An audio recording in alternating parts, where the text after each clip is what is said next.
I've always been interested in helping people be the best they can be, right from the beginning, I think. And I've always kind of thought differently about life and career. I've gone off in ways and directions which can be looked upon as being bizarre or weird. But I found throughout my life that people are always searching for help and support and understanding and acceptance. And that's what people want more than anything else. They just want somebody who can accept them. And that's the only input most people need to become wildly successful. They just need somebody to believe in them. And as I was kind of meandering through life, doing a lot of management training programs, I found that there was one common element in all these programs. I've done hundreds of them. People would get very excited in the program, and they would fill up feedback questionnaires, and invariably I'd get a cumulative score of something like 9.5 on a 10-point scale. So good feedback and so on and so forth. And I would feel happy, they would feel happy. But then I found that, this happiness is very short term. This high that you get after attending a training program is like a bell curve. You rapidly climb up the curve, and in a matter of about 48 hours, you start sliding down the curve of happiness and motivation. So it's very short lived.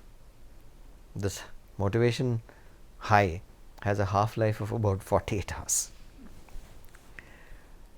That's one. Secondly, typically what happened was that people who came for all these programs were all junior and middle management professionals. So after the program, they would go up to the boss and report naturally. So the boss would ask, "How was the program?" "Program was good." "What did you learn?" "I learned all these things. I would like to implement all this stuff here." "Why don't you just get back to your work?" Okay, these are concepts that will work in theory. This guy may have said some things in the training program. That doesn't mean it will work here. Just get back to work, okay? Just get back to work. So now what has the manager done? He's completely destroyed the motivation of all these guys who come charged up after the program. So the company which sponsored its executives to attend this program has actually spent money to demotivate them, because they've come back after the program charged up. They wanted to do something and share it and make the company reap the benefit of these concepts. They've got completely demoralized. So what did the company do? Spent its money to demotivate people. Secondly.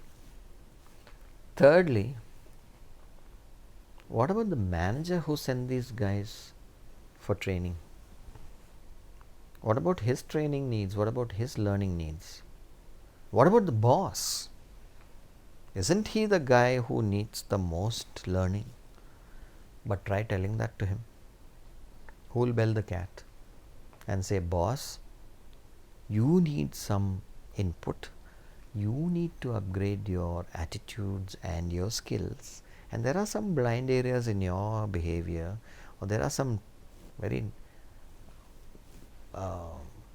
very toxic elements to your interactions." Who's going to tell the boss that?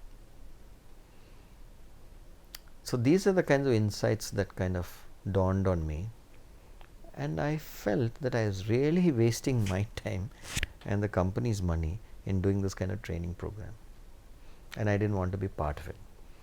And I started thinking that it's the bosses who really need support. And if they can be given support, the effects will be felt throughout the organization on a very large scale, and indeed outside in society. So I thought maybe there's a need for me to see how I can help bosses. But obviously I can't knock on the door and say, hey baby, here I am to mentor you. If I did that, they'd throw me out on the street, and rightly so. People will say, who's this guy who thinks no end of himself? Who's he to mentor me? So I had to think of a different way of approaching it. So I looked around and made an inventory of people whom I knew, who were at the top of their careers, who were doing extremely well, but who all had certain gaps. When I thought about it, I realized that all of them had a common gap in their skill and competency, namely public speaking. These were all successful people, but none of them could speak in public properly. So I designed a 2-week public speaking skills program for business owners. This was way back in 1996. And I had about 17 or 18 really successful people.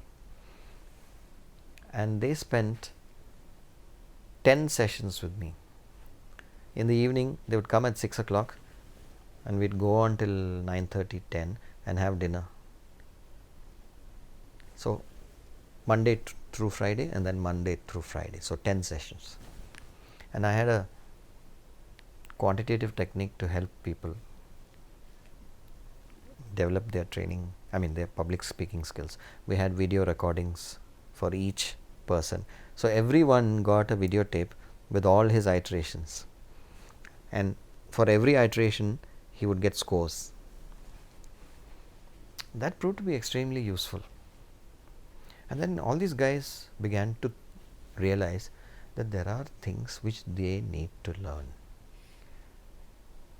And that's how the whole mentoring practice started or took off. Many of those people are still with me.